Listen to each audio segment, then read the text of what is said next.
Hi everyone, it's Jen from Tarot Spirit here with your weekly reading. I'm using the Anna K Tarot this week. This is for the week beginning March 8th. I always think the week starts on a Sunday. I'm not sure if that's right or not. Everyone else seems to use Monday, but I use Sunday. So my son allowed me to use his chakra wand in the foreground there. So let's get started with the reading. Okay, so back again for the second week in a row is the Nine of Swords.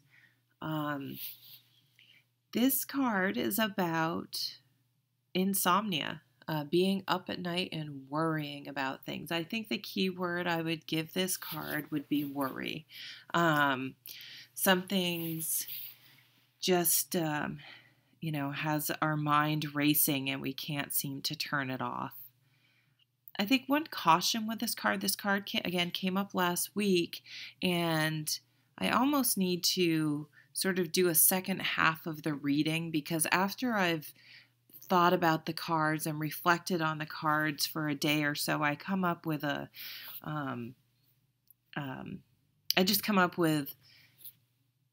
things just gel a little bit more, so I may consider doing sort of a follow-up to these readings after I've reflected on things for a day or so. And I hope you guys do that as well, because that's where I find I get the most out of my cards, is they're thought-provoking, and I consider things from different angles, and that helps to really put things in perspective, and it brings me peace, actually, because I feel like I've thought things through and considered every angle, and I'm usually able to put it in some sort of context that feels okay, or understand that I just need to accept it for what it is, or something like that. So, I think what struck me last week was that I think we have to be careful that what sort of triggered these sleepless nights truly deserve the amount of worry that we are giving them. Because, it's surprising to me what little things can happen that can kind of set me down that negative thinking patterns, spiral downward into just self-doubt and worry, and really throw me off track. It's odd, the things that can send me there. And when I really think about it, like, is this going to bother me in a week, a month, a year? It's usually no. Yet I have things that just creep up from years ago that I just really have a hard time. And they can just set me reeling.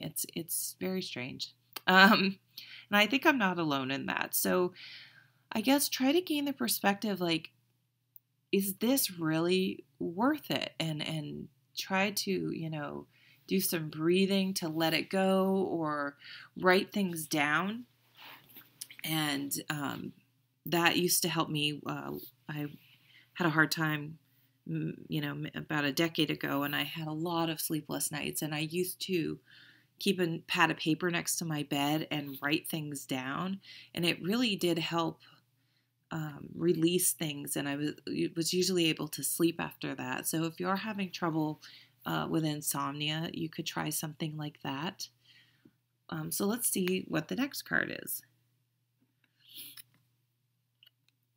Oh, so the next card is the High Priest, which is the Hierophant in the traditional deck. So this card, I actually have a video about this card. On the most mundane level, this card points to institution, tradition, higher education, sort of formality, things like that. But it does hold the meaning of a teacher. So if you're in need of a teacher, one will appear, or or you could be a teacher to someone else. But for me, I really have expanded the meaning of this card, where I challenged people with this card to really shift their idea of who can be a teacher to them. For example, my son has been one of the biggest teachers of my life. And I know most people wouldn't think a child could teach you something, but that is very much not true. He's challenged me and caused me to grow in ways I never thought. So I think this card, perhaps if you're really struggling, like these sleepless nights, maybe, it may be something like go to your spiritual leader or a teacher or someone like that. That's absolutely a problem. Maybe you need to go back to school. Maybe you want a different job or something, and that's all very much a possibility. But expand your mind and open yourself to the possibility that maybe this person, if it's a person that is causing you to worry, look for the fact that even though if this person isn't treating you well, they may very well be there to teach you a lesson. You can,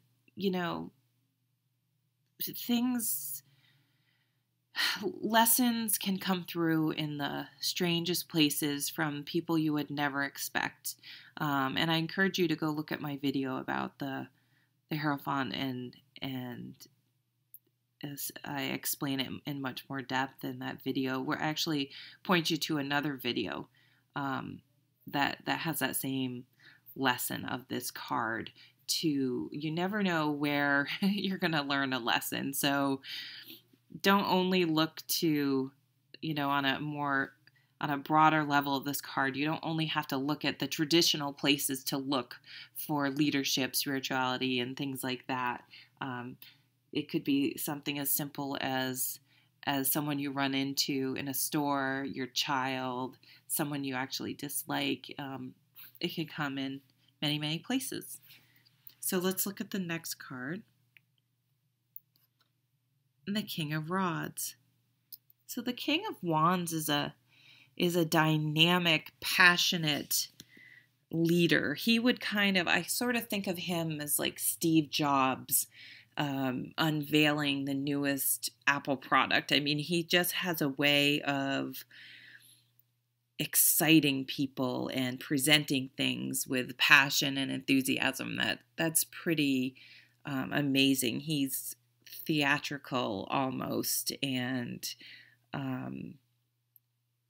dramatic, and really passionate about what he did, and that that's a really a special gift that not everyone has. So he's a true leader. People are excited to follow him because he just is able to get people to see the situation in a way that makes them excited about it, instead of feeling forced or sort of threatened into having to do something, or just here's this boring thing you have to do. He gets you excited that it's, you want to do it. You want to go along with this plan. He just makes you enthusiastic. And when you're enthusiastic and passionate about something, it makes what you're doing much more enjoyable and easier to do. You're not forcing yourself to do something you're passionate about. You're excited about it. You want to spend your free time doing that. So if you're really stuck, and it seems like this energy's been going on because the Nine of Swords was with us last week. You're not happy. You need a change. Reflect in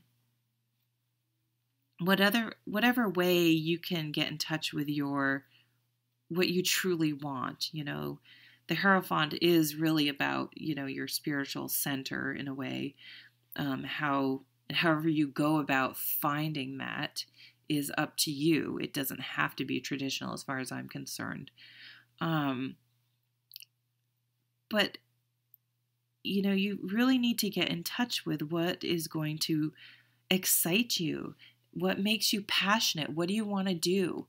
Is it, if your job's not doing that, or, you go home and you sort of daydream about these things, but you don't really do it, challenge yourself or excite yourself, or talk to people who are interested in the same things you want to do, and try to find something that you're passionate about, because it will make what you're doing not seem like work. It'll seem like something you want to do.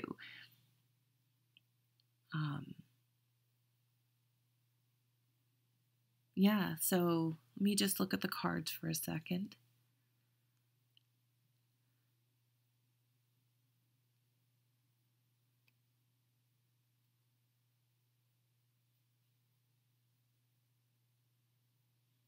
Yeah, nothing's really jumping out at me.